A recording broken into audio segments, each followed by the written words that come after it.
Eu lembro que comentei para vocês no culto anterior que os cristãos primitivos receberam fortes influências do judaísmo, da maneira como os judeus adoravam, porque você sabe que os primeiros cristãos eram judeus.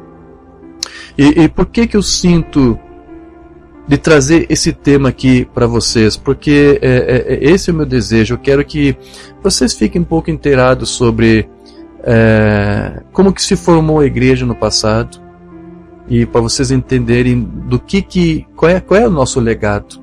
Amém? O que os cristãos fizeram no passado, como que eles adoraram ao Senhor, e do que eles têm, do que eles tinham, o que se manteve, o que se conservou até hoje.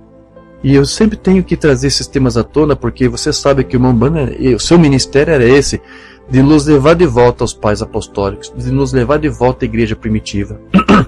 Por isso que nesses últimos tempos, últimos dias, semanas, meses, eu tenho pesquisado bastante sobre materiais voltados a esse assunto, livros, enfim, literaturas, tratando sobre essa questão. Eu quero me aprofundar mais nessas questões, nesses temas.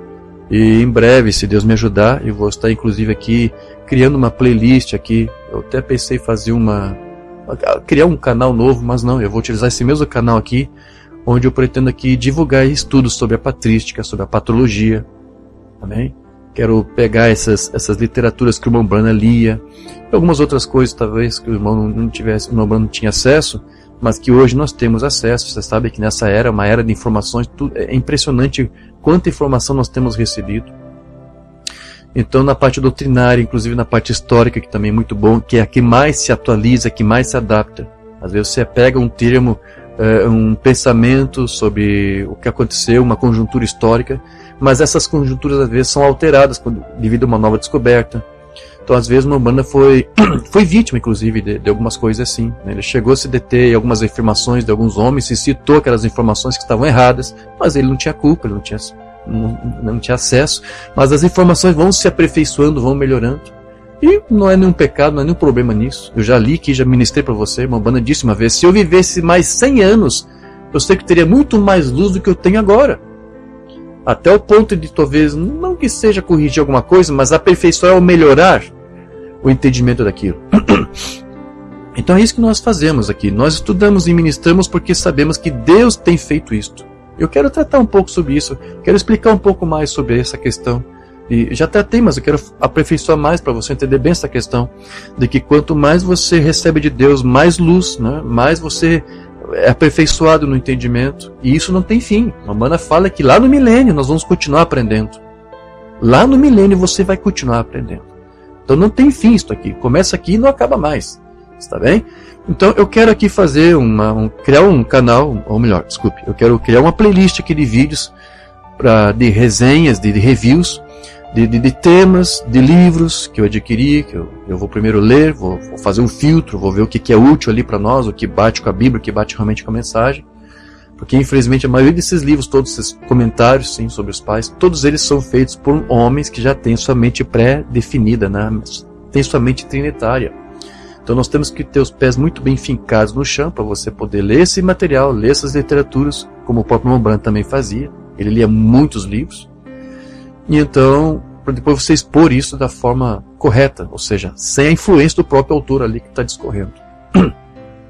Então o primeiro vídeo dessa playlist que eu vou fazer vai ser primeiro falando sobre o Umbanda, como ele estudava a patrística, como é que ele estudava os pais, certo? Já estou adiantando aqui para você o que eu vou fazer, certo? É um projeto já que eu já tenho há algum tempo, e eu creio que a razão de eu ter me ausentado todo esse tempo é porque o diabo já sabia do que ia fazer, então tentou talvez fazer alguma coisa para atrapalhar isto, mas ele não vai conseguir. Eu vou dar prosseguimento a isto, eu sei que Deus vai nos ajudar. Vai ser bom para mim, vai ser bom para você, vai ser bom para a noiva de Cristo, para os crentes da mensagem, para os crentes da doutrina de Cristo. Amém? Vocês têm que entender isto. Por que os pastores unicis da mensagem não se importam com a questão da patrística? Porque se eles se aprofundarem da forma como eu aqui vou me aprofundar com você, eles vai ficar escancarado o quão longe eles estão da mensagem dos pais da igreja. Porque os pais da igreja não pregaram essa doutrina que eles pregam de que o Cristo é o próprio Deus, de que Deus é o próprio Filho, de que foi o próprio Pai que morreu na cruz, essas questões aí, isso nunca foi ensinado pelos pais pré-nicenos, os pais que seguem a tradição apostólica. Amém? Então, o Umbanda se dedicou muito a esse tema dos pais pré-nicenos. Anos atrás tratei sobre esse tema, 2019. Vou retomar agora com muito mais profundidade. Lendo livros, comentando com você os livros dos próprios pais. Quero ler aqui e comentar. Quero fazer uma resenha disso, para incentivar você a estudar, porque o Umbanda incentivava a sua igreja, os irmãos a estudarem. Né? Então o primeiro vídeo vai ser para isso. Eu vou mostrar para você no Umbanda lia na igreja, no seu tabernáculo, ele lia os pais da igreja, né? Os pais pré-nicenos. Ele pegava obras e lia ali. Vou ler para você. O primeiro vídeo vai ser esse, para que depois nos outros vídeos você entenda por que eu estou fazendo esse trabalho. Porque o Umbanda nos incentivou a fazer. Mas os pastores da mensagem não querem que você faça isso. Eu quero estimular você a estudar os pais. Mas para você estudar os pais, você tem que ter os pés bem firmados no chão. Porque tem muitos evangélicos estudando os pais da igreja, a patrística. E você sabe o que está acontecendo com eles? Estão se convertendo à fé católica. Estão abandonando a fé evangélica e indo para o catolicismo. Por que isso? Porque não tem seus pés bem firmados no chão. Embora não faça muita diferença. Você sabe que católico e evangélico é tudo a mesma coisa. Não há diferença. Mas vai que de repente um crente da mensagem estudando a patrística, estudando um Agostinho, coisa assim, acaba se convertendo no cara. Eu vou abandonar o William Branham, vou voltar para o original, vou voltar para Santo Agostinho, vou voltar para Atanásio, para Ambrósio. Não duvido. Então, para você estudar os pais da igreja, como o irmão Umbanda estudava, você tem que ter os pés bem firmados na rocha. Então, nós temos isso aqui. O irmão Umbanda tinha, por isso que ele podia estudar os pais. E poder realmente ver aonde o que os pais acertaram, onde eles se afastaram. O Umbanda fez isso, ele fez uma investigação. E eu quero que você investigue também tudo isso. Eu não sei porquê. Bom, na verdade eu acabei de explicar porquê. Os pastores não querem que você estude isso. Mas quando mais você estuda a patrística, essas obras originais, como os primeiros pais ensinaram a doutrina de Cristo, então mais próximo você fica de Cristo. E mais claro fica para você ver o quanto os tabernáculos da mensagem se afastaram da mensagem. Isso que eles chamam de mensagem, que eles creem, que eles pregam, não é a mensagem. Não é. Então esse ensino, essas resenhas que eu vou fazer aqui, vai ser à luz da Bíblia, vai ser à luz da mensagem, lembrando. Eu vou fazer tudo isso aqui para você. Mas eu quero que isso seja um estímulo, um incentivo, para que você também faça os seus próprios estudos. Está bem, meus irmãos? Então isso aqui já faz parte do que eu vou fazer aqui, tá? Do que eu pretendo fazer nos próximos vídeos aqui. Não quero dizer que os cultos vão ser desses temas. Pode ser que eu vou tratar de outros temas aqui, mas eu vou dedicar alguns dias da semana para tratar sobre esse tema da igreja primitiva e das obras daqueles primeiros pais. Está bem? Então o tema de hoje é este: o legado da adoração na igreja primitiva. Já estamos aqui transmitindo, já estou aqui gravando áudio, então que Deus nos ajude. Vamos falar conosco com o Pai antes, em uma palavra de oração? Curva a fronte e ore juntamente comigo. Papaizinho, Deus do céu querido, nosso Pai amado, nós te agradecemos por outra chance, por outra oportunidade que tu concede a cada um de nós, de podermos estar aqui reunidos para ouvirmos e meditarmos e estudarmos a tua palavra. Nós sabemos, Senhor, que tu se manifesta quando a tua palavra é lida e estudada, tu se faz presente em nosso meio. E esse é o nosso desejo, Senhor. Cremos que desde o momento dos hinos que foram entoados e cantados no nosso tabernáculo, os irmãos de lá e os que acompanharam sentiram a tua gloriosa presença.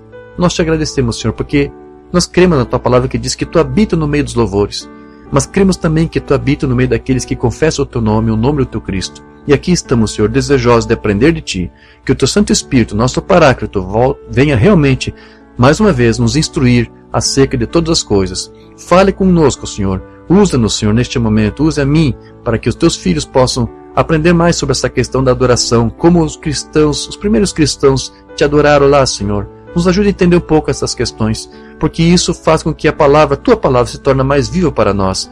Quando nós entendemos que este é o legado, a mesma instrução, a mesma orientação, a mesma direção, o mesmo ensino que aqueles primeiros pais receberam, é o que nos norteia a nos guiar, a te adorar e a bendizer e adorar a ti na beleza da tua santidade. Esse é o nosso propósito desses estudos, Pai. Que tu nos guie em tudo, fale com cada um de nós, e crendo que tu nos responde, te damos graças no maravilhoso nome do Senhor Jesus Cristo. Amém, Pai querido. Muito obrigado. Graças a Deus. Então, meus irmãos, como eu disse para você no nosso último estudo, acho que o tema foi a doutrina bíblica da adoração. Acho que foi esse o título que damos. Eu mencionei para você que a adoração dos cristãos primitivos ela sofreu uma forte influência do judaísmo por uma razão muito simples. Os primeiros cristãos eram judeus.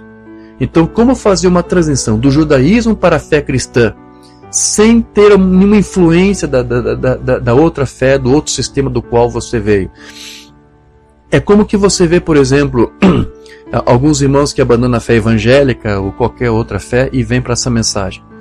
É bem provável, na maioria das vezes, você deve ter percebido isso, principalmente ministros. Às vezes ministros que vêm de uma organização denominacional para a mensagem, ele vem com os trejeitos daquela mensagem, com aqueles estilos, com aquela forma em que ele foi doutrinado, ensinado, a escola que impôs para ele aquela teologia. Muitos ministros vêm para a mensagem com aqueles mesmos trejeitos, com aquele mesmo jeito de ser, aquela mesma maneira de ensinar e pregar, de tratar, de falar, de administrar. A escola ensina a fazer de um jeito e eles veem, eu vou fazer a mesma coisa aqui, deu certo lá na denominação, vai dar certo aqui também. Então é comum, é muito normal você ver essas coisas aí acontecer. Irmãos que às vezes vêm de uma denominação e às vezes até formam um outro sistema, um outro trabalho, um outro ministério independente daquele ao qual eles eram oriundos, e eles ainda mantêm alguma coisa daquela outra escola da qual eles vieram. Isso é a coisa mais normal que existe. Com os cristãos, meus irmãos, querendo ou não, aconteceu a mesma coisa. Os primeiros cristãos ali, eles, apesar de ter uma nova fé, um entendimento renovado da palavra, das escrituras, no que tange a adoração, a parte externa da sua religião, a liturgia e tudo e tal, eles ainda foram guiados a receber uma forte influência daquilo que eles já faziam antes. Porque muitos cristãos ali eram ou já judeus, certo? Ou eram gentios, prosélitos, convertidos, ou eram simpatizantes da fé, estavam ali, participavam dos cultos. Vamos tratar um pouco sobre isso aqui hoje. E depois, quando eles se tornaram crentes, quando vieram para a fé cristã, como é que eles vão fazer agora? E agora, vamos adorar diferente de como adoramos lá na sinagoga? Vamos fazer? Faziam tudo igual. Faziam tudo do mesmo jeito. Então, houve assim uma herança, houve alguma coisa de bom que eles conservaram. Porque o próprio Paulo disse, julgai todas as coisas e retende o que é bom. O que foi bom para os judeus da sinagoga, quando se converteram à fé cristã, se eles acharam por bem manter, eles mantiveram. Então eu vou tentar aqui mostrar para você o que foi que eles conservaram, qual foi a influência que eles tiveram, qual foi o legado que eles tiveram, com um acréscimo de algo que eles receberam de novo. Então foi feita ali uma adaptação no início, certo? Eu quero tratar um pouco sobre isso. Eu acho que isso é bom, são informações, é Bíblia, isso vai ajudar para você entender melhor as Escrituras. Está bem, meus queridos? Eu creio que isso vai ajudar você, tá bom? Então nós vamos explorar um pouco mais sobre esse assunto hoje. Então veja, quando você vai lá para o livro de Atos, você vai ver que os cristãos no início, eles eram chamados de nazarenos.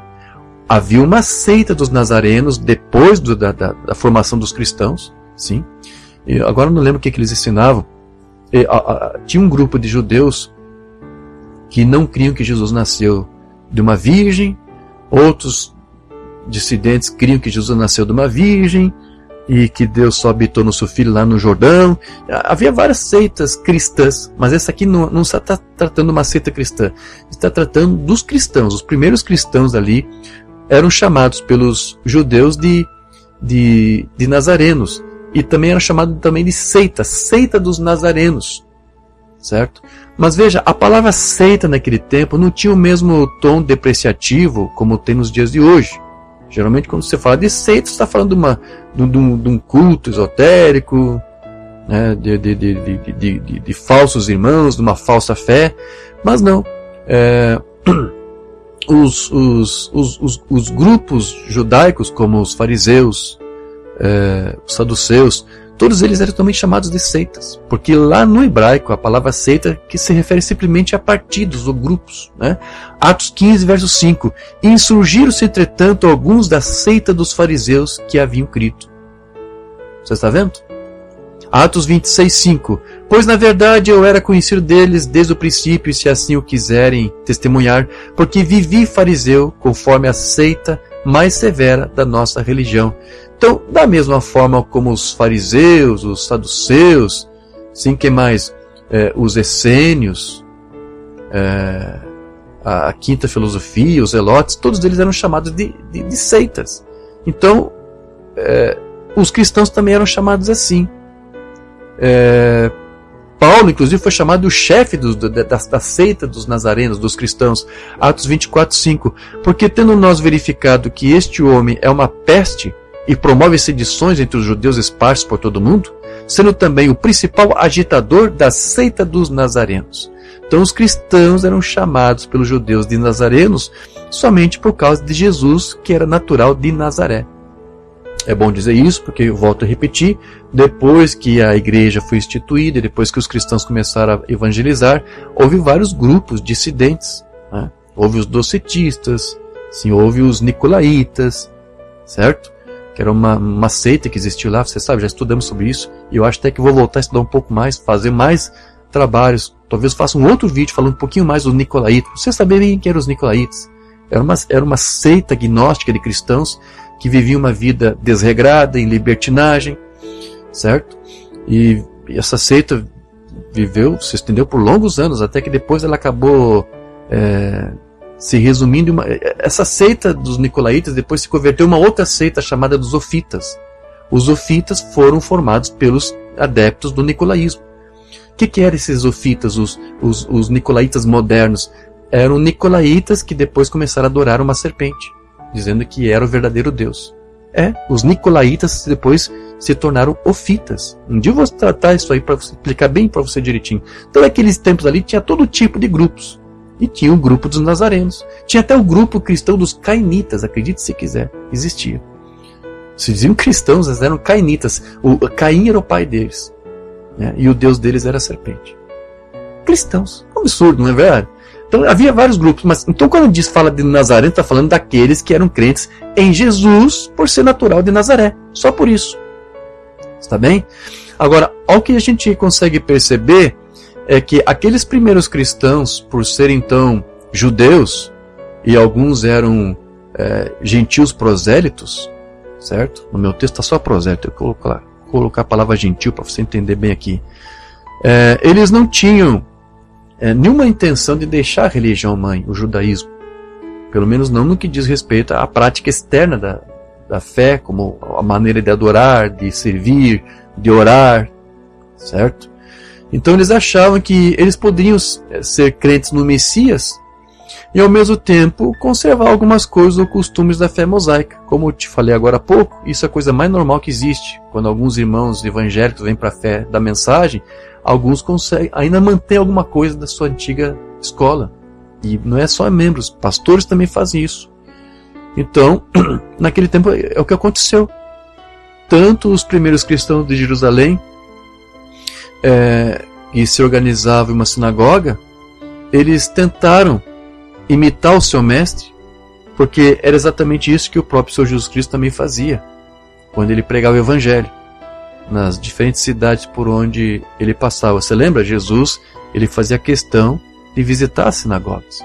Então esses primeiros cristãos acompanhavam Jesus visitando as sinagogas. Então depois que ele partiu, esses primeiros cristãos lembravam, olha, o Jesus ia para a sinagoga, vamos continuar indo para a sinagoga? Então, na verdade, as primeiras reuniões dos cristãos era como se fosse uma espécie de sinagoga também. As sinagogas, elas eram conhecidas ou simplesmente chamadas de lugar de oração. Era assim que essas sinagogas eram conhecidas. Eram lugares, inclusive, em que os próprios apóstolos sempre iam quando faziam evangelismo fora da Terra Santa. Tem alguns registros aqui para você ver. Atos 16:13. No sábado saímos da cidade de Filipos, para junto do rio, onde nos pareceu haver um lugar de oração. Lugar de oração. O que é isso aqui? Sinagoga. Só para você entender. O que é um lugar de oração? É um lugar a céu aberto? Não, era uma sinagoga ali dos judeus. A Escritura não diz, mas é disso que está se tratando aqui. E assentando-nos falamos às mulheres que para ali tinham concorrido. Então, com base nesse termo, meus irmãos, os estudiosos eles concluíram que os primeiros cristãos eles se reuniam também em uma espécie de sinagoga, criada especialmente por eles e para eles, acrescentando, claro, algumas práticas diferentes, como o partir do pão, conhecido como a festa ágape, ou a festa do amor. Os cristãos participaram muito disso. Paulo fez menção disso lá em Coríntios, na igreja, na carta aos Coríntios. Judas faz menção disso nas suas festas de amor ou festas de fraternidade. Que festa é essa aqui?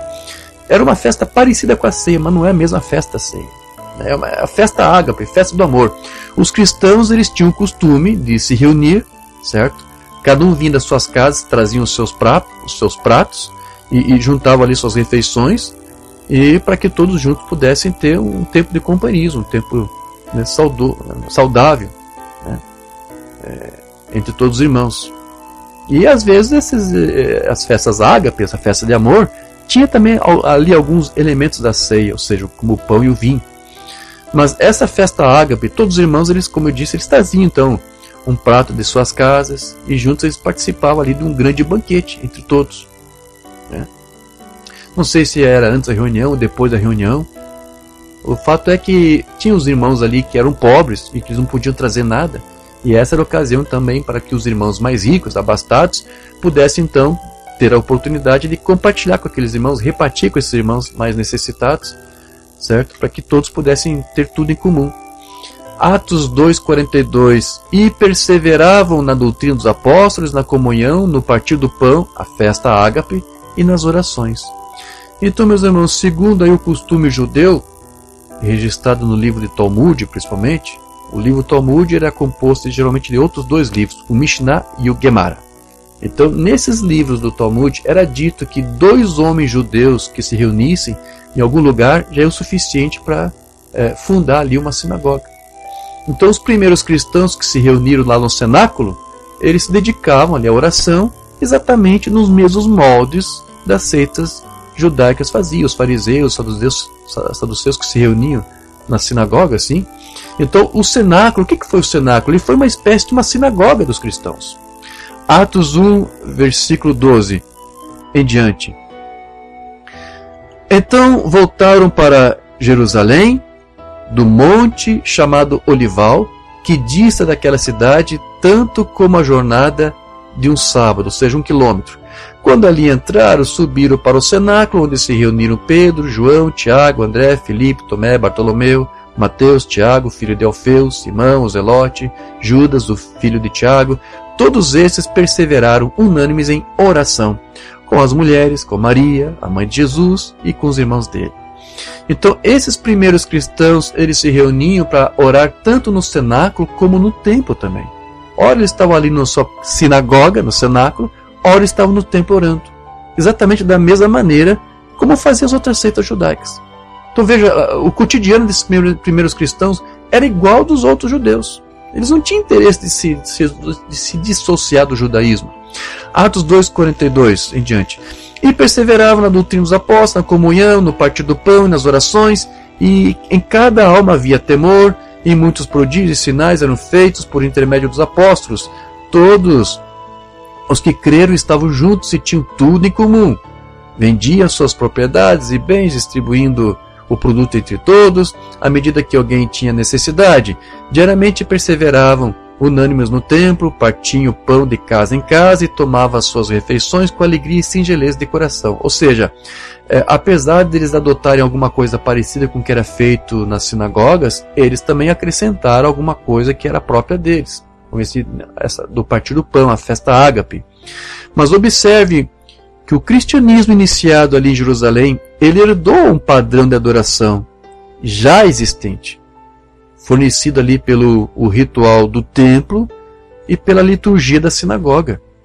Então, mas somado a isso, todos os novos cristãos que depois se reuniam aqueles, tanto em Jerusalém como fora da cidade, eles possuíam um histórico religioso já moldado e influenciado por aqueles cultos lá, as reuniões das sinagogas. Então, além dos vários judeus de diferentes seitas que aderiram à fé cristã, porque fariseus se converteram ao cristianismo, saduceus, zelotes, você viu a dimensão de um zelote ali? Não sei se havia essênios entre eles, talvez, não sei. Havia também ali os gentios prosélitos. Além dos judeus, havia gentios que se converteram à fé cristã. Esses gentios prosélitos, eles eram gentios convertidos à fé mosaica. Eles participavam de tudo, eles se sujeitavam à circuncisão, eram circuncidados, tinham um batismo ritual, guardavam as festas, certo? Então, esse pessoal foram os primeiros que se aderiram também à fé cristã. Além desses, dos judeus e dos gentios prosélitos, que é como se fossem judeus convertidos, Havia também um outro grupo ali de gentios que eram chamados de tementes a Deus. Era assim que eles eram conhecidos. Estes tementes a Deus eram gentios apenas simpatizantes da fé judaica. Não eram como gentios convertidos. Certo? Esses tementes a Deus eram gentios que tinham apreço pela fé judaica, tinham apreço pelo Deus de Israel, pelo povo de Israel. Mas veja, eles viviam à margem do judaísmo, ou seja, eles não se submetiam aos ritos, circuncisão, nada disso. Eles achavam que não era coisa para eles. Não, eu não quero chegar a esse extremo aqui, né? Não quero estar guardando essas festas todas, sacrifícios. Mas mesmo assim, eles criam que o Deus de Israel era o Deus verdadeiro. E eles amavam a Deus. E eles amavam o povo de Israel. Inclusive ajudavam os necessitados de Israel. Então, esses homens, esses gentios, embora não fossem convertidos à fé judaica, eles recebiam até a admiração dos judeus, ao ponto que os judeus permitiam esses gentios, que nem eram convertidos, nem eram circuncidados, eles permitiam esses gentios de entrarem nas sinagogas e adorarem a Deus juntamente com eles. Então eles gozavam de um certo apreço, uma certa estima por parte de Israel. Simplesmente porque eles eram amantes de Deus e adoravam a Deus e cultuavam a Deus. Então esses gentios muitas vezes ali na sinagoga só se falava hebraico, certo? Mas eu sei que também nas sinagogas havia intérpretes. Sim, essa é uma informação que eu não sabia. Eram colocados tradutores do aramaico, ou talvez até outro idioma, o grego talvez, para que os visitantes que estavam ali, e até judeus mesmo que não falavam hebraico, só falavam aramaico, então havia um intérprete também para que os outros entendessem. Mas geralmente esses gentios, tementes a Deus, eles tinham que aprender ou o hebraico ou o aramaico ali, para poder participar da reunião, para poder louvar, para poder adorar. Então você tem um exemplo de um desses gentios tementes a Deus no livro de Atos chamado Cornélio. Eu vou ler aqui só para você entender isto. Atos 10, 1-2. Morava em Cesareia um homem de nome Cornélio, centurião da coorte chamada italiana, ou seja, era um gentio, não era judeu, piedoso e temente a Deus. Você vai encontrar na Bíblia essa expressão, temente a Deus, mas não é um simples um superlativo, não é isto. É como esse tipo de classe de adoradores de Deus ali eram chamados. Eles eram chamados dessa forma, tementes, os gentios tementes a Deus. Com toda a sua casa, e que fazia muitas esmolas ao povo e que de contínuo orava a Deus. Então era assim, tinha judeus, tinha gentios melhor, dessa forma. Não se converteram à fé, não era um prosélito, mas amavam o Deus de Israel. E eles eram bem estimados pelos judeus. Então disseram o centurião Cornélio, o homem reto e temente a Deus, e tendo um bom testemunho de toda a nação judaica, foi instruído por um santo anjo para chamar-te à sua casa e ouvir as tuas palavras. Você viu isso aqui? Recebi um bom testemunho de toda a nação judaica. Os judeus tinham um bom testemunho desses tementes a Deus, desses gentios. Você tem outro exemplo de tementes a Deus numa sinagoga que Paulo visitou lá em Antioquia. Atos 13, 16, Paulo levantando-se e fazendo com a mão sinal de silêncio, disse: varões israelitas, ou seja, judeus, e vós outros que também temeis a Deus, ou seja, havia gentios ali como Cornélio, né, dentro da sinagoga. Eram gentios, mas estavam na sinagoga. Os judeus autorizavam esses gentios a adorarem a Deus ali juntamente com eles. Então só estou dizendo isso para você entender. Os primeiros cristãos ou eram judeus, ou eram gentios prosélitos, ou nem gentios prosélitos, eram só gentios simpatizantes da fé judaica. Quando eles ouviram falar de que Cristo era o Messias prometido, e eles aprenderam isso nas sinagogas, estamos aguardando o Messias, Zacarias, Salmos, Davi, Isaías. Então esses gentios ficavam curiosos. Então quando veio a fé cristã e disseram, olha, as escrituras se cumpriram, o Messias veio, principalmente esses tementes a Deus, esses gentios, que eram apenas simpatizantes, aí eles de fato se convertiam. Se eles não tinham coragem de se converter à fé judaica, à fé cristã, eles se rendiam ao batismo, participavam da ceia, participavam de tudo. Era irresistível para eles, certo? Mas veja, a sinagoga foi bom para eles porque ajudou a introduzir a eles a fé que depois eles iriam abraçar, certo? Então esses outros aqui, só para você entender isso aqui, esses outros que Paulo aqui cita, tementes a Deus, então o que eles são? Eles são os gentios tementes a Deus que se reuniam com os judeus nas sinagogas. Então, embora eles não fossem convertidos, totalmente a fé judaica, eles gozavam de simpatia dos demais judeus ao ponto de serem aceitos nas suas reuniões. Então os primeiros cristãos, sejam judeus ou gentios ou pessoas que frequentavam as sinagogas, é bem provável que esses primeiros cristãos trouxessem para aquela nova comunidade então de cristãos alguns dos usos religiosos com os quais eles já vinham se acostumado ali nas sinagogas. Mas veja que esses cristãos faziam isso porque eles estavam tentando também seguir os passos de Jesus, porque como eu te disse, Jesus frequentava as sinagogas, Jesus frequentava o templo. Então, os primeiros cristãos, eles iam na sinagoga, eles iam no templo, porque eles viam Jesus na sua carne fazer isto. Jesus quase sempre que possível estava ali na sinagoga ou no templo, adorando a Deus, principalmente nas épocas festivas, sim. Ou em diferentes lugares. Você sabe que Jesus orava, adorava a Deus a céu aberto, fazia cultos a céu aberto. E os cristãos faziam a mesma coisa. Eles seguiam os passos de Jesus. Mas sempre Jesus ia adorar, sempre que havia oportunidade, ele ia ao templo de Jerusalém para adorar a Deus naqueles dias de festa, assim, festas estipulados. Deixa eu ler algo aqui, Atos 2:13 em diante. Estando próximo à Páscoa dos judeus, subiu Jesus para Jerusalém e encontrou no templo, com certeza, irmãos, eu estou citando aqui um texto errado. O texto está bom, mas a referência está errada. Eu vou corrigir isso aqui depois, tá bom? Não está certo aqui. Pode ser Lucas, pode ser Marcos. O texto aqui está errado. Coloquei Atos, mas não é outro livro aqui. Mas vamos ler aqui. Estando próximo da Páscoa dos judeus, subiu Jesus para Jerusalém. E encontrou no templo os que vendiam bois, ovelhas e pombas, e também os cambistas assentados. Tendo feito um azorrague de cordas, expulsou todos do templo, bem como as ovelhas e os bois, derramou pelo chão o dinheiro dos cambistas, virou as mesas e disse aos que vendiam as pombas: tirai daqui estas coisas, não façais da casa de meu pai casa de negócio.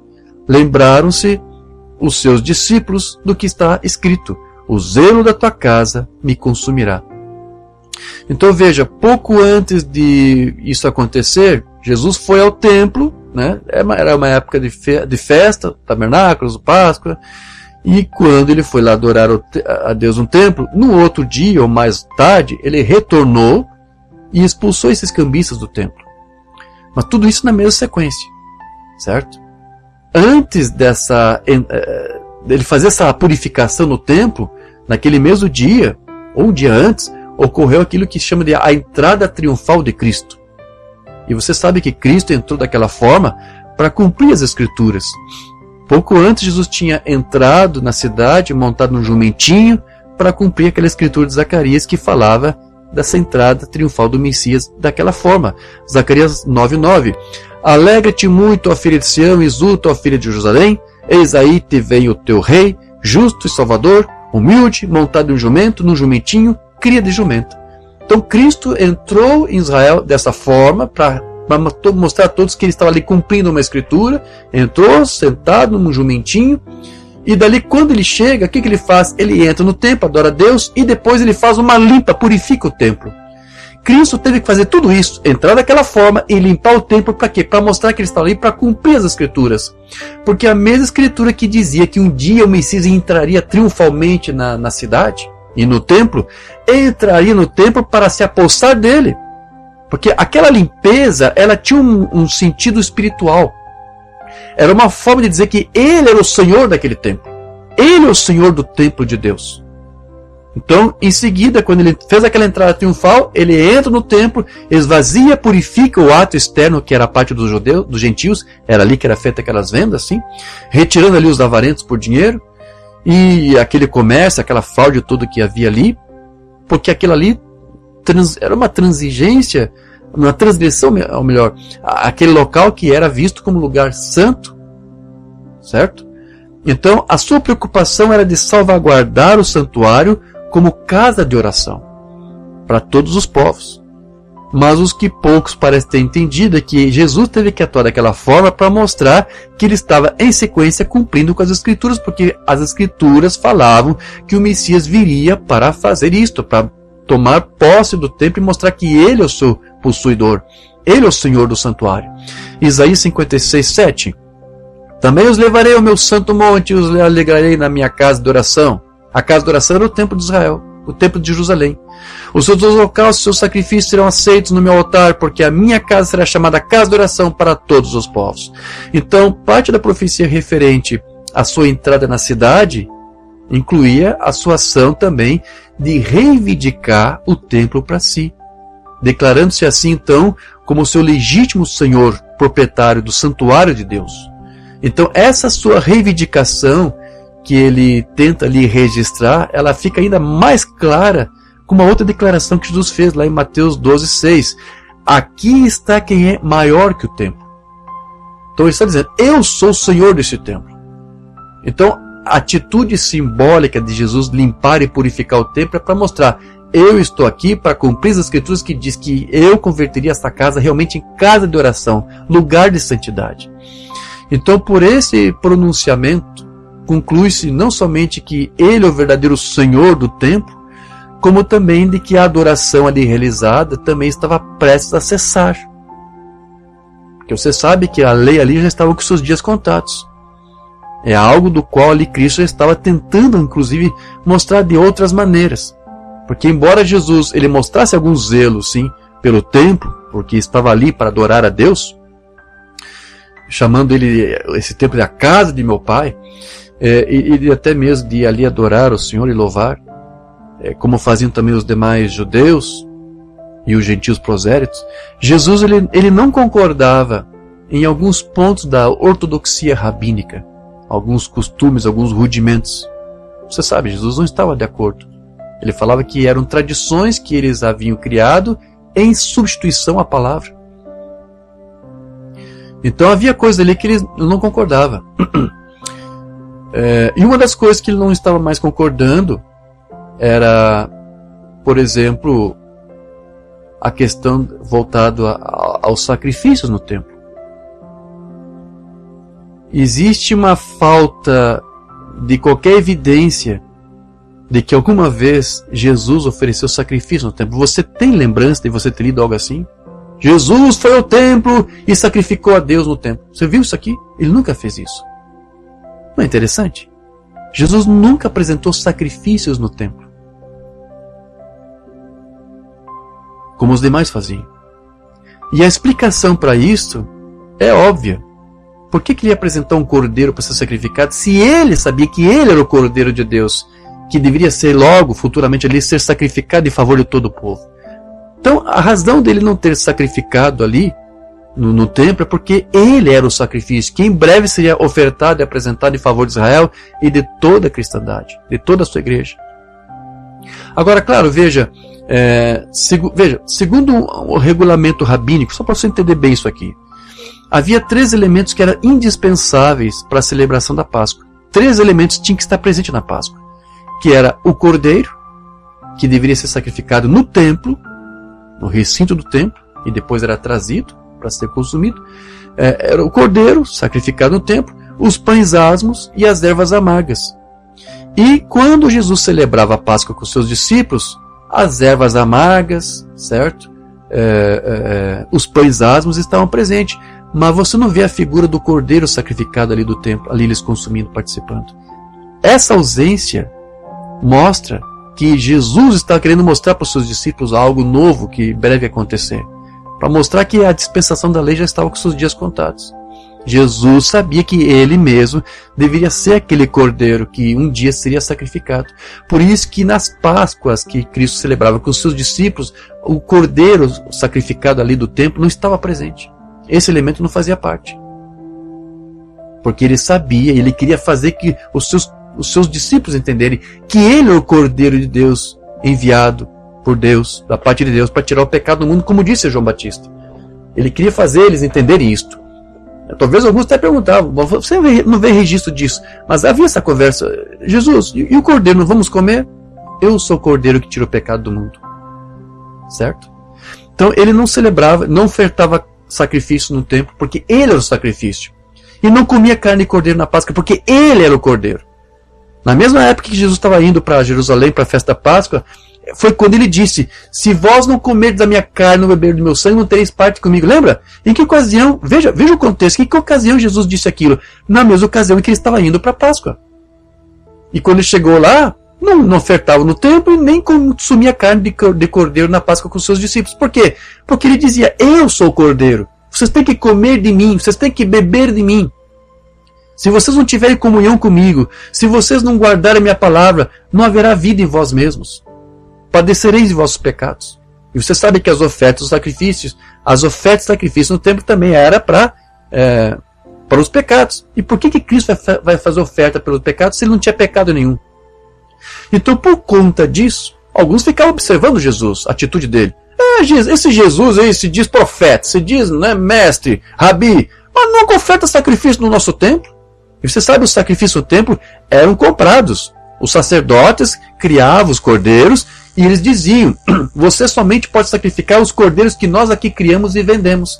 E eles cobravam preços absurdos, eles enriqueciam. E Jesus se abominava com isso. Ficava enraivecido com essa questão. Mas era assim.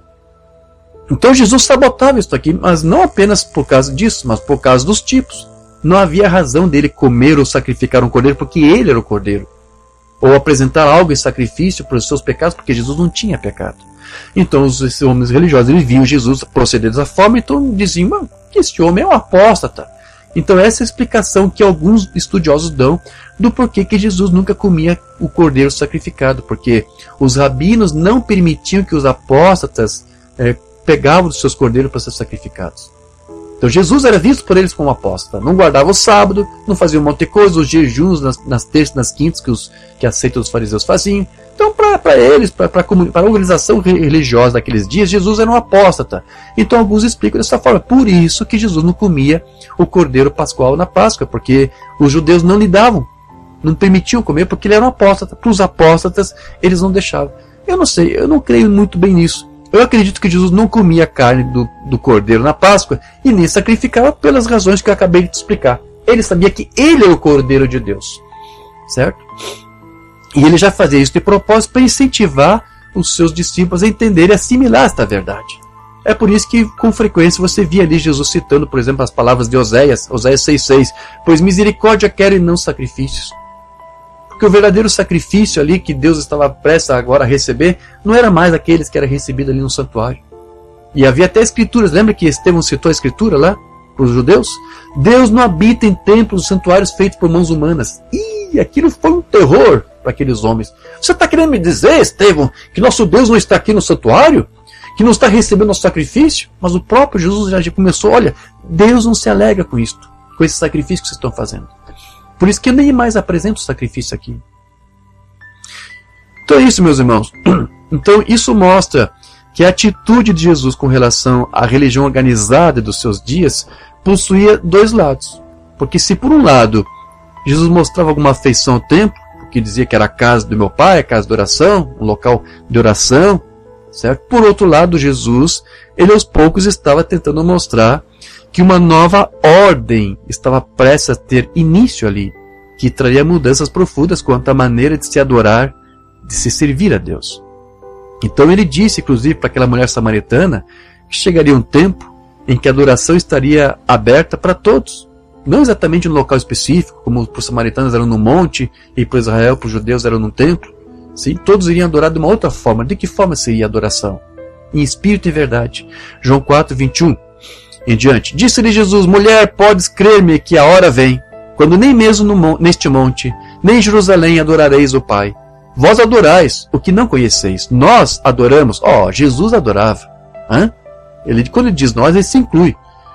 Nós adoramos o que conhecemos, porque a salvação vem dos judeus. Mas vem a hora, e já chegou, em que os verdadeiros adoradores adorarão o Pai em espírito e em verdade, porque são esses que o Pai procura para seus adoradores. O que isso significa? Significa que a adoração estaria disponível para todos que quisessem adorar a Deus em qualquer lugar. Amém? Você não tem que ter um local específico, um templo, um santuário, uma igreja. Não. Você que é um crente em Cristo, nascido de novo, você adora a Deus em espírito e em verdade. E eu vejo nas palavras do Umbanda a melhor forma de você entender, como ele explicou, sim, o que exatamente significa adorar em espírito e verdade. O Umbanda ele dizia que com o novo nascimento, o cristão então ele passou a se assemelhar àquele Adão espírito. Porque aquele Adão espírito ele foi feito à imagem de Deus. Há um sermão do Umbanda que eu traduzi, Atitude que é Deus, onde ele fala que quando Adão pecou, ele desfigurou a sua alma. Tem outras formas de traduzir, desfigurou, outras formas ali, né? Machucou a sua alma, que é a imagem, seu espírito é a imagem de Deus. Mas então o que foi que aconteceu? Quando Deus envia o seu Cristo, o seu Cordeiro, que é o segundo Adão, o que esse segundo Adão faz? Ele nos restaura aquela mesma imagem do Adão espírito, que é a imagem de Deus. Ele nos restaurou, ou nas palavras de Irineu, nos recapitulou. Irineu ensinava isso, a doutrina da recapitulação. Cristo foi o segundo Adão que nos recapitulou de forma a termos a mesma imagem que o Adão espírito tinha antes da sua queda. Cristo fez isso com o seu sacrifício. E essa recapitulação, disse Irineu, não é apenas ao homem, ao crente, mas a toda a humanidade, a toda a criação. Houve uma recapitulação de toda a criação. Por isso que vai haver depois um novo céu, uma nova terra. Vai levar um tempo, é verdade, mas isso já é dela. Essa terra vai ser transformada, porque ela foi recapitulada, ela foi comprada.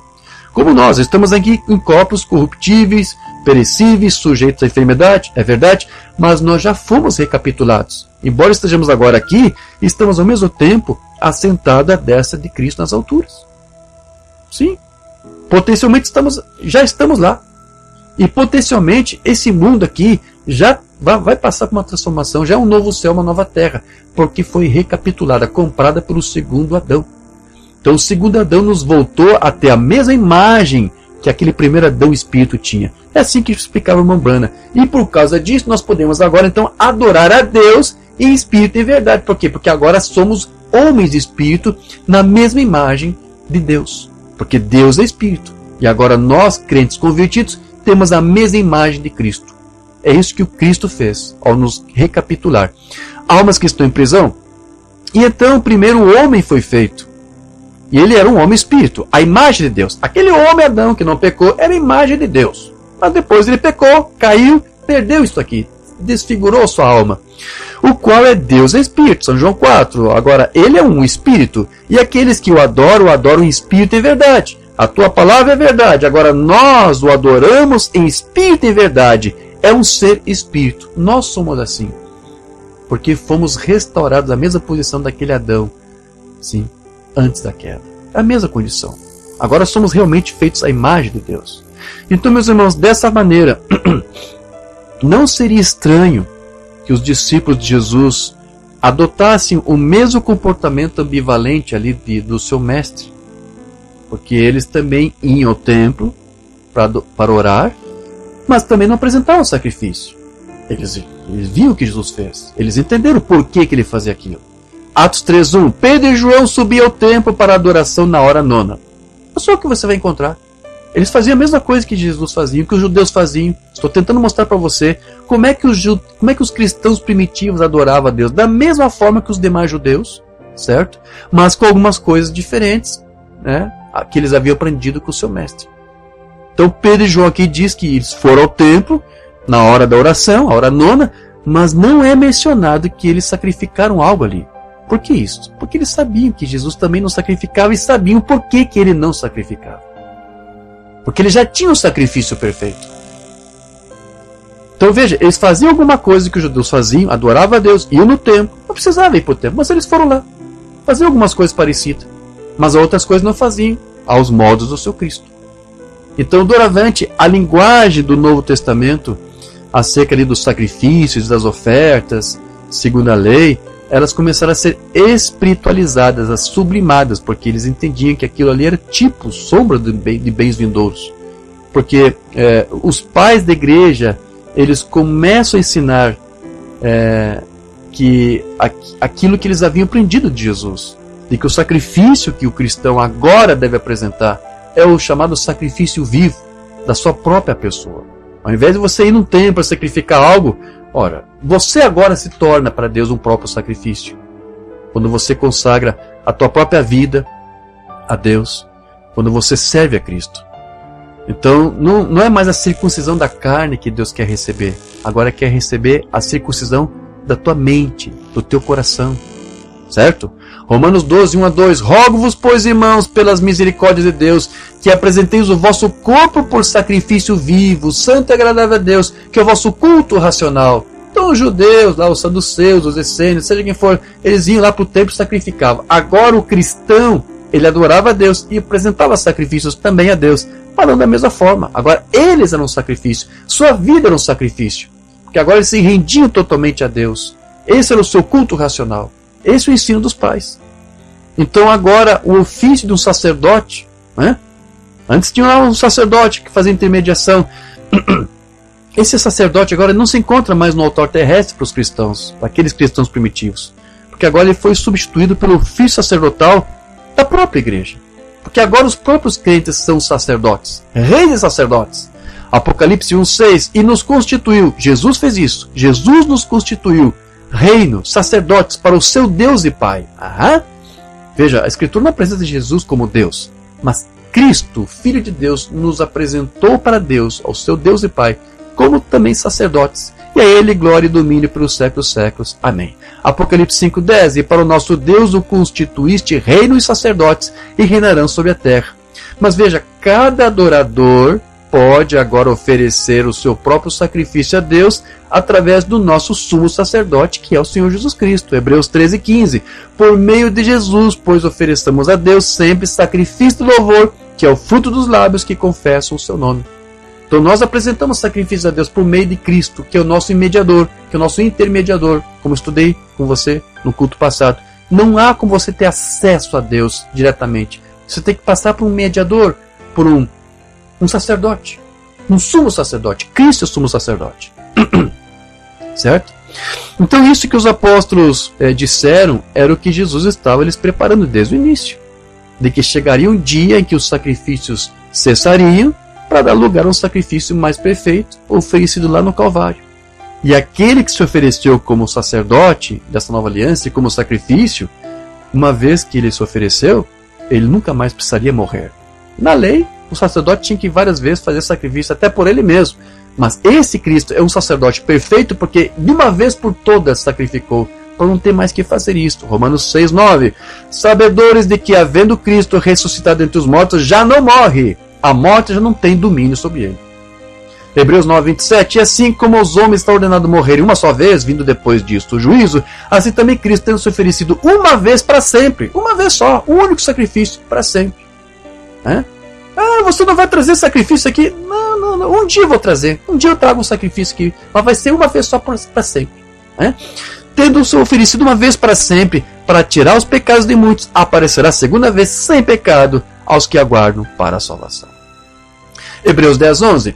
Jesus, porém, tendo oferecido para sempre um único sacrifício pelos pecados, assentou-se à destra de Deus, aguardando daí em diante até que seus inimigos sejam postos por estrado de seus pés. Porque com uma única oferta aperfeiçoou para sempre, de uma vez por todas, quantos estão sendo santificados. Então Jesus não podia fazer aquilo que os judeus estavam fazendo. Um sacrifício ali que no outro ano tinha que ser de novo. Não, Cristo quis apresentar para o seu Pai.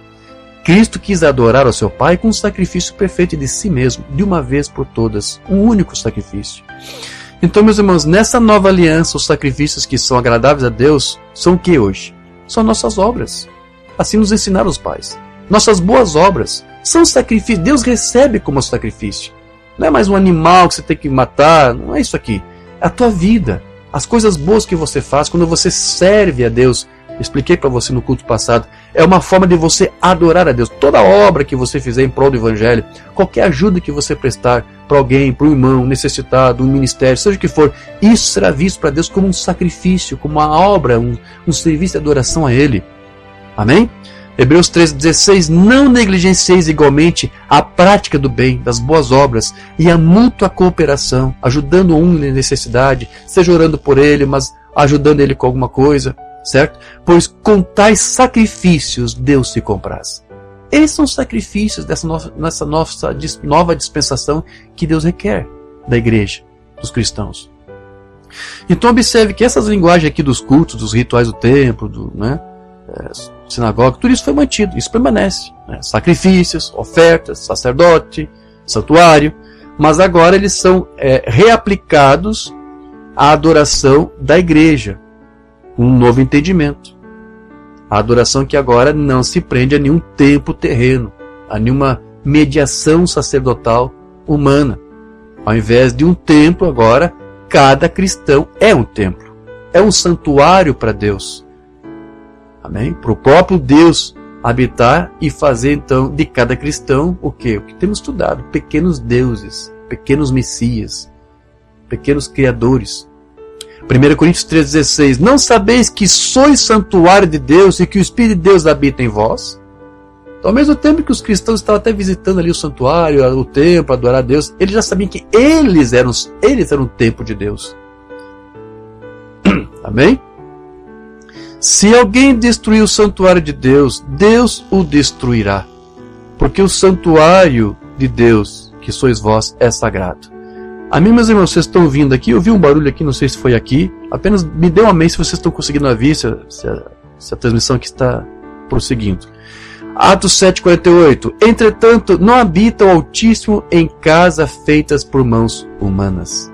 Então, meus irmãos, a adoração que a igreja oferece a Deus nessa dispensação é essencialmente o que? Espiritual. Essa adoração que o cristão nessa dispensação oferece. Filipenses 3,3. Porque nós é que somos a circuncisão, nós que adoramos a Deus no Espírito, em espírito e em verdade. Por que isso? Porque agora somos homens de espírito, a imagem de Deus perfeita. E nos gloriamos em Cristo Jesus e não confiamos na carne. Amém. Então, no ministério de Nosso Senhor, as reuniões eram feitas tanto nas sinagogas, como também ao ar livre. Mas, como nos mostra as Escrituras, Jesus ele sempre ensinava aos sábados na sinagoga, sim, Marcos 1:21. Depois entraram em Cafarnaum e logo no sábado foi ele ensinar na sinagoga.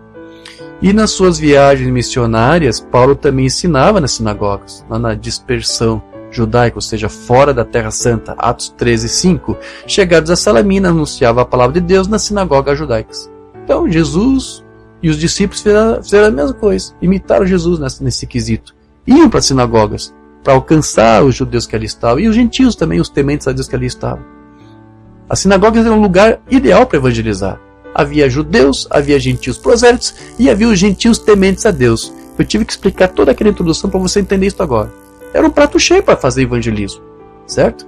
Então assim fica claro que as sinagogas elas serviam de um elo importante na disseminação do evangelho.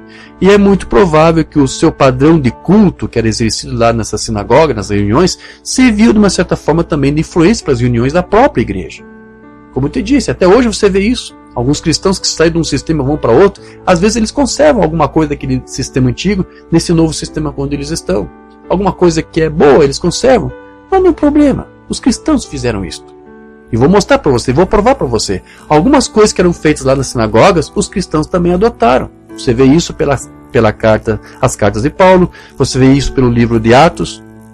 Então, ou seja, a maneira como os judeus serviam e adoravam a Deus nas sinagogas era a mesma maneira que os cristãos adoravam, seguindo um rito parecido. E os três elementos principais das reuniões das sinagogas judaicas eram nessa ordem. O louvor. O que os judeus faziam? Como é que eles adoravam a Deus lá? Os cultos das sinagogas eram divididos em três partes. Primeiro, o louvor, depois a oração e depois a instrução. E o que nós percebemos é que os primeiros cristãos adoravam e serviam a Deus dessa mesma forma. Eles mantiveram isso aqui, eles conservaram isso. Os cristãos começavam primeiro com o louvor, com um salmo, que é um hino, depois partiam para a parte da oração e depois tinha a ministração da palavra. E você vê que, de uma certa forma, até hoje nós fazemos a mesma coisa, certo? Inclusive, há um registro no Talmud que diz o seguinte: o homem deve sempre proferir louvores em primeiro lugar e depois orar. E isso era uma lei para eles. Então, quando os judeus chegavam na sinagoga, eles nem oravam primeiro. Primeiro eles iam direto para os cânticos. Era isso que eles faziam. Eles pegavam um salmo, um hino e entoavam ali. E depois de um tempo, eles partiam para a parte da oração. Porque a oração na sinagoga era bem complexa. Não era uma coisa era uma coisa muito trabalhada, porque tinha certas regrinhas, né, que eles seguiam. Então os judeus, eles seguiam isso à risca. Isso que era dito lá no Talmud. E o que tudo indica, meus irmãos, as igrejas cristãs, elas seguiam essa mesma ordem aqui. Quando nós verificamos, inclusive, a lista dos atos coletivos da adoração da igreja cristã, pelo apóstolo Paulo, e você vê que o louvor, ela encabeça a lista. Você quer ver isso? 1 Coríntios 14, 26. Que fazer, pois, irmãos? Quando vos reunis, quando vocês estiverem em reunião, quando vocês estiverem em culto, né? Um tem um salmo, ou seja, um tem um hino, outro doutrina, esse traz revelação, aquele outro língua, aquele outro interpretação, seja tudo feito para edificação. Então, ao acréscimo dos hinos, das orações, da ministração da palavra, nos modos das sinagogas judaicas, havia também algumas pequenas inovações caracteristicamente cristãs, tais como as manifestações dos dons espirituais, o partir do pão, a festa ágape. Porém, tudo isso era feito em devida ordem, certo? Mas você percebeu aqui, ele disse, se alguém tem um salmo. Quando Paulo fala aqui em salmo, por favor, não pense que ele está dizendo que o culto tem que começar com a leitura de um salmo. Eu acho que muitas igrejas pensam que eles fazem leitura de salmo porque Paulo disse, se alguém tem um salmo para ler, leia. Não é isto. Os salmos eram hinos. Você tem que entender isso aqui. Ele está falando dos cultos da sinagoga e que os cristãos estavam conservando. Os judeus na sinagoga começavam os cultos com salmos, ou seja, com hinos. E os cristãos fizeram a mesma coisa. Por isso que ele disse, olha, quando vocês se reunirem, se alguém tem um salmo, ou seja, alguém tem um hino, ele não está dizendo para pegar o livro, a Bíblia, e ler um salmo. Está falando de hino, porque os salmos são hinos. E isso aqui nos mostra que os cristãos de Corinto estavam cantando os hinos, os salmos da Bíblia, da Septuaginta, que era grega. Então eu quero entender que os salmos eles tinham uma sua melodia no original hebraico, e quando fizeram a tradução dos salmos para o grego, esses gentios eles estudaram os salmos no grego, mas na hora de cantar os salmos, eles tentavam talvez cantar com a mesma melodia do salmo original hebraico. Quem é que ensinou isso para eles? Os apóstolos ou os próprios judeus das sinagogas. Então a maioria desses crentes de Corinto, como todas as igrejas, eles vieram das sinagogas. Ali eles já estavam cantando esses salmos. Então veja, só para você entender isso aqui, quando a Bíblia diz aí, ó, se você tem um salmo, não é leitura de salmo. Eu acho que alguns fazem errado, alguns pensam em começar o culto lendo um salmo, porque Paulo disse, se alguém tem um salmo, para ler? Não, para cantar. Os cristãos começavam o culto nem orando, já começavam orando, louvando, porque era assim que era feito nas reuniões das sinagogas. Amém?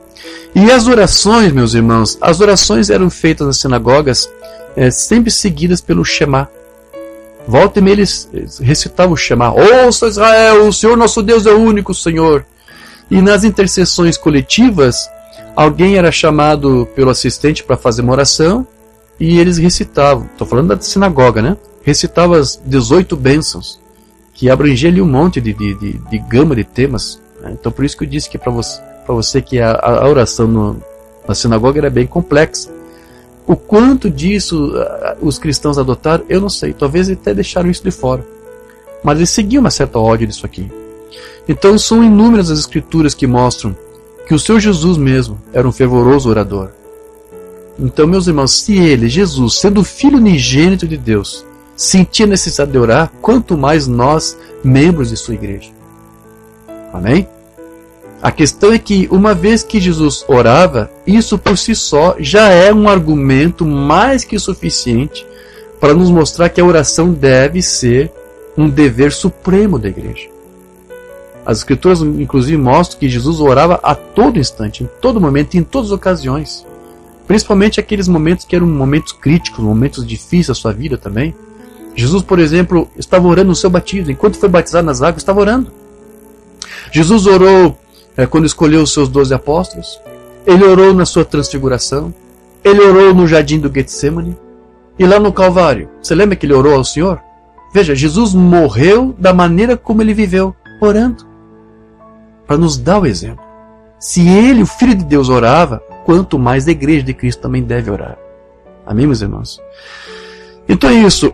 São esses aspectos da vida de oração de Jesus que devem fixar como padrão para a igreja, para os crentes seguirem ao longo das eras. Na obra judaica Os Ditos dos Pais, que está lá no Mishnah, que é parte do Talmud, existe uma declaração lá, uma obra antiga, assim, isso aí foi escrito anos, séculos antes de Cristo. Há uma declaração ali muito interessante por um rabino que viveu naquele período chamado Ananias. E esse dito era um provérbio, era muito conhecido e seguido pelos judeus. Esse Ananias disse o seguinte: se dois se sentarem juntos e as palavras da lei forem proferidas entre eles, a presença divina, a Shekinah, repousará entre eles. E, meus irmãos, é muito provavelmente que Jesus, conhecendo esse ditado, porque ele ia na sinagoga, ele ouvia isso ser citado lá também entre eles, é muito, talvez, provável que, pensando nesse ditado aqui, que o Senhor Jesus então fez o que? Uma pequena adaptação para dar uma nova aplicação para a adoração aos crentes da igreja. Mateus 18, versos 19 e 20. Em verdade também vos digo que se dois dentre vós, ele está fazendo, você lembra daquele ditado de Ananias que dizia, se dois dentre vocês tiverem a glória Shekinah? Pois é, eu vou dizer a mesma coisa que ele, olha, se dois dentre vós, sobre a terra, concordarem a respeito de qualquer coisa, que porventura pedirem, ser-lhe-ás concedida por meu Pai, que está nos céus. Porque onde estiverem 2 ou 3 reunidos, agora não é Ananias falando, sou eu falando, onde houverem 2 ou 3 reunidos em meu nome, ali estou no meio deles. Isso é uma coisa que Ananias não podia fazer. Ele disse, o máximo que vai ser a glória de Shekinah vai estar aqui. Mas agora Cristo disse, se você fizer isso em meu nome, guardar minha palavra, eu mesmo, pessoalmente, vou estar aí no meio de vós. É verdade que ele tomou emprestado ali os termos de Ananias, só que ele aperfeiçoou isso aqui. Na lei vocês fazem isso, sim, mas agora aqueles que servem a mim, aqueles que guardam a minha palavra, aqueles que me adoram, em espírito e verdade, eu mesmo, meu Pai vai lhes conceder o que vocês pedem e eu mesmo farei presença entre vós. Você acha que ele não é verdadeiro para cumprir sua promessa? Eu creio. Então na igreja, onde você fizer, se houver 2 ou 3 reunidos, ele disse, se você estiver reunido temente ao Pai, eu mesmo me farei presente no meio de vós. Isso é maravilhoso. Então, meus irmãos, essa na verdade é uma promessa a ser aplicada nas reuniões de domingo, mas em qualquer outra reunião que a igreja fizer, ou quantas vezes os crentes se reunirem. Então, isso foi um ditado que foi seguido depois à risca por outros pais da igreja, como Inácio de Antioquia. Inácio de Antioquia ele dizia, onde Cristo estiver presente, ali estará a igreja universal. Ou vice-versa. Onde a igreja estiver, Cristo vai estar ali.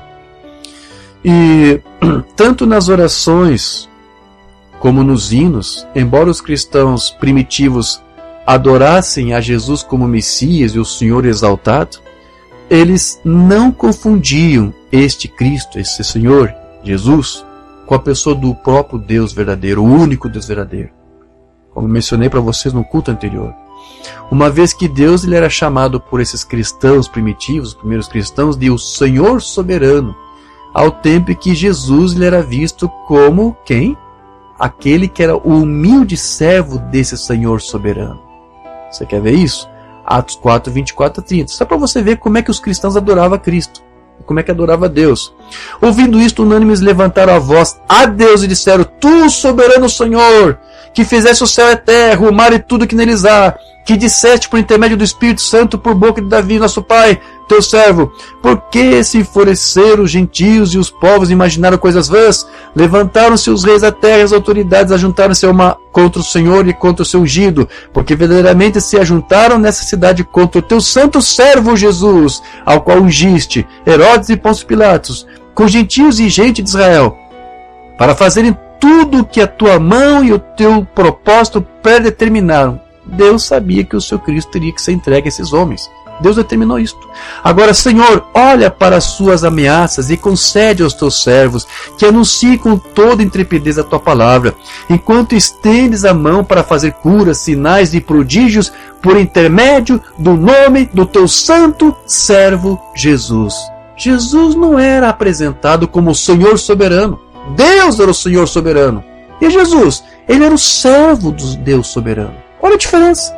Era assim que os cristãos adoravam a Deus. E era assim que eles adoravam e veneravam o seu Cristo. Então veja, a igreja cristã primitiva não orava chamando Jesus do Deus soberano, mas do servo humilde do Deus soberano.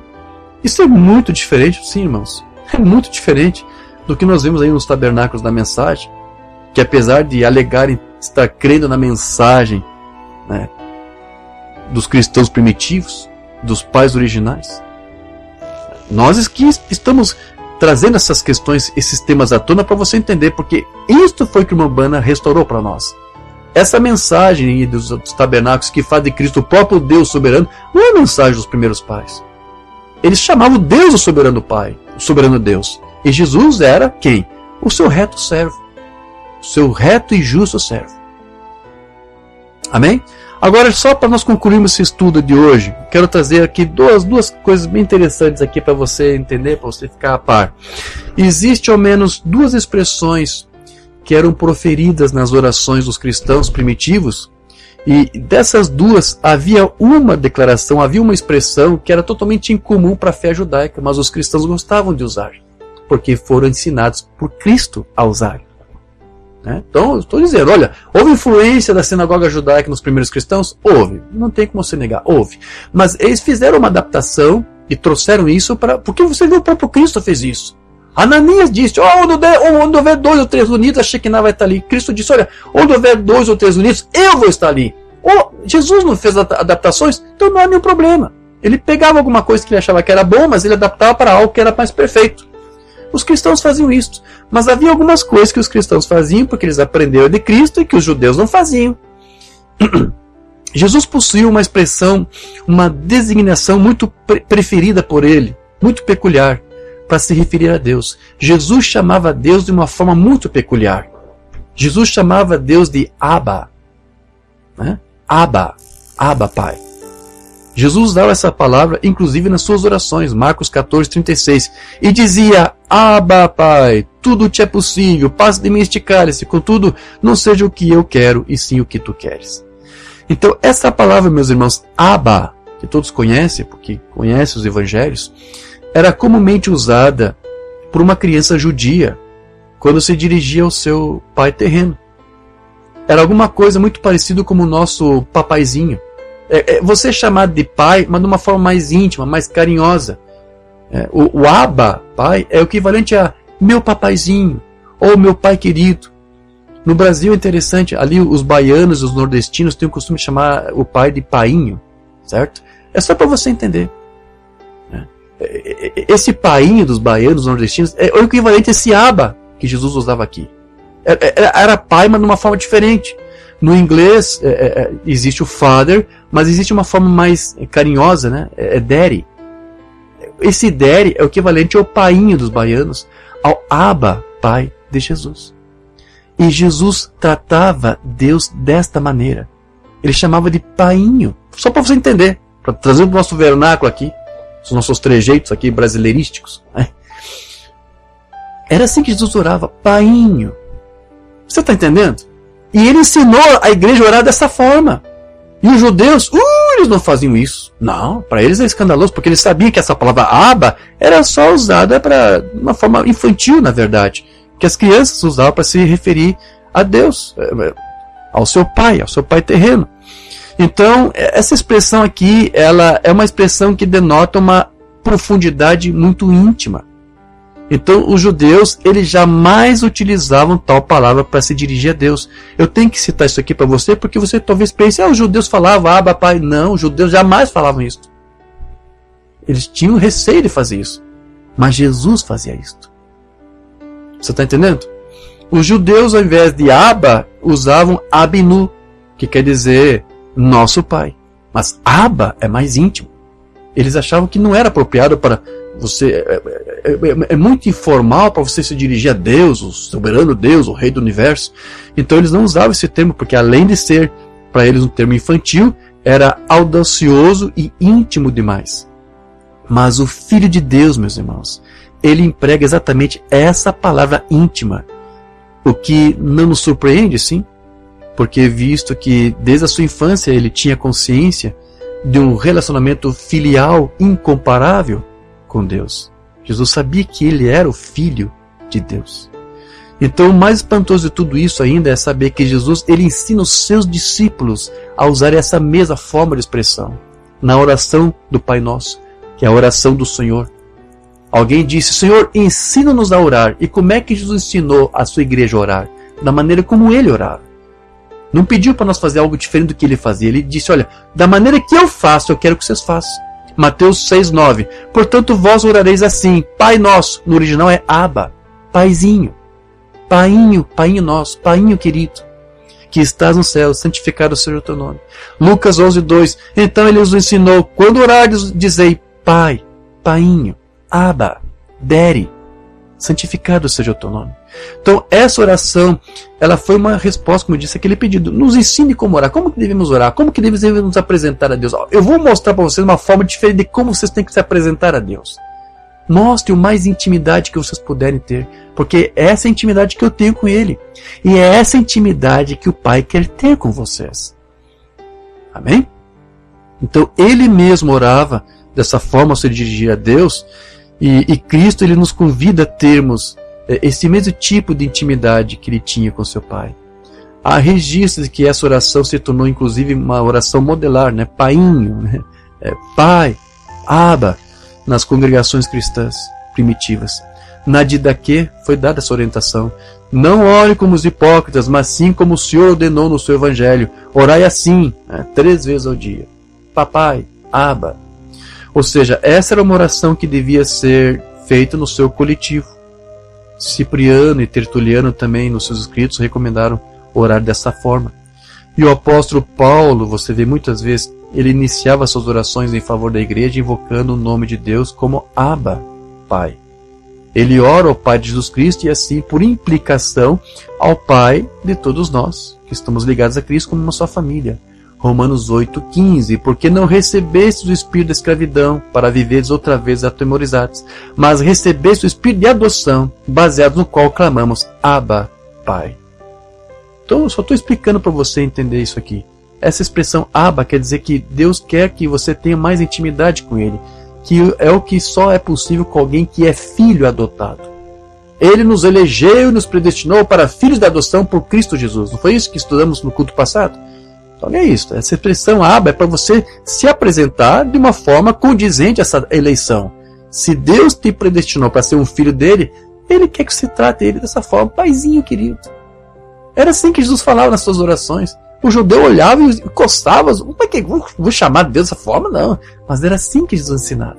Era assim que ele orava. Ele disse: ore dessa forma, porque é assim que eu oro. Gálatas 4:6. E porque vós sois filhos, enviou Deus o nosso coração, o Espírito de seu Filho, que clama: Abba, Pai. Então, se você tem o Espírito do Filho, você vai tratar Deus com intimidade. É isso que eu quero dizer. Não que você tem que usar esses termos, mas você tem que ter essa intimidade com o Pai. Porque Deus quer ter essa intimidade contigo. Então alguns dizem que isso que Paulo aqui diz seria uma alusão velada à oração do Pai Nosso. É provável. Inclusive Pedro também na sua epístola parece que fez uma alusão a essa forma de orar. Você quer ver isso? 1 Pedro 1,17. Ora, se invocais como Pai, Abba, aquele que sem acepção de pessoas julga segundo as obras de cada um, portai-vos com temor durante o tempo da vossa peregrinação. Então, você já entendeu? Essa expressão Abba aqui é usada como uma criança que se dirige ao seu pai. E em termos espirituais, o que parece que Pedro aqui está nos dizendo é que um recém-convertido, ao possuir essa profunda intimidade e alegre consciência de que ele tem esse privilégio de fazer parte da família de Deus, isso faz com que ele vá se expressar dessa forma. Vai ter essa intimidade com Deus. Talvez seja por isso, pensando nisso, que mais adiante Pedro, inclusive, chega a tratar ou se referir aos cristãos como bebês recém-nascidos. Mais adiante vai dizer, 1 Pedro 2,2: desejar ardentemente como crianças recém-nascidas o genuíno leite espiritual, para que por ele vos seja dado o crescimento para a salvação. Então, já que vocês tratam o Pai com essa intimidade, como bons crianças, como bons filhinhos, sejam obedientes e rendam-se à palavra. Uma outra palavra, só para nós concluirmos aqui, que era muito usada pelos cristãos, mas também era usada pelos judeus, era a palavra Amém, que é muito comum para nós. Então, embora fosse uma palavra comum usada nas sinagogas, ela se tornou muito comum também entre os cristãos primitivos. A palavra Amém significa ser firme, significa verdadeiro. E ela é usada da mesma forma como nós usamos. Os judeus usavam o Amém para endossar alguma coisa que alguém disse. Né? Você ouviu alguma coisa que alguém falou e você gostou? Amém! Não é assim? Os judeus usavam assim. E os apóstolos, os cristãos usavam também isso.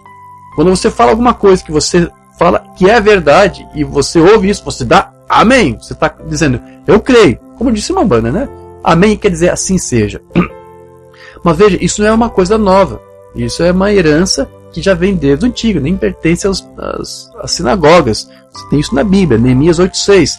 Esdras bendisse ao Senhor, o grande Deus, e todo o povo respondeu: Amém, Amém, concordamos, aceitamos, cremos. E levantando as mãos, inclinaram-se a adorar o Senhor com o rosto em terra. E você vê que os apóstolos de Cristo também fizeram a mesma coisa, certo? Citaram esse termo. Eu citei aqui a Escritura também, se você prestou atenção, a Escritura de Apocalipse, onde há um amém ali no final. Mas essa palavra geralmente era usada com frequência no Novo Testamento, nas dosologias que atribuem louvor a Deus e ao seu Cristo, como lá em Romanos, só que eu esqueci de colocar a Escritura aqui, acredite se quiser, o texto não está aqui, mas acho que é Romanos 9, Romanos 9:5, creio que é isto. E deles é o Cristo segundo a carne, o Deus que está acima de tudo seja bendito pelos séculos. Amém. Mas eu estou lendo aqui a tradução da Bíblia Sagrada Editora Vozes, que é a tradução correta. Uma má tradução chama Jesus de Deus bendito para todo sempre. Essa é a tradução correta. Eu já ministrei num outro estudo para vocês qual é a tradução correta de Romanos 9:5. E deles é o Cristo segundo a carne, ponto. O Deus que está acima de tudo seja bendito pelos séculos. Amém. Então, uma vez por filho as orações, elas eram feitas, depois das orações, melhor, nas sinagogas, era feita então a leitura da palavra.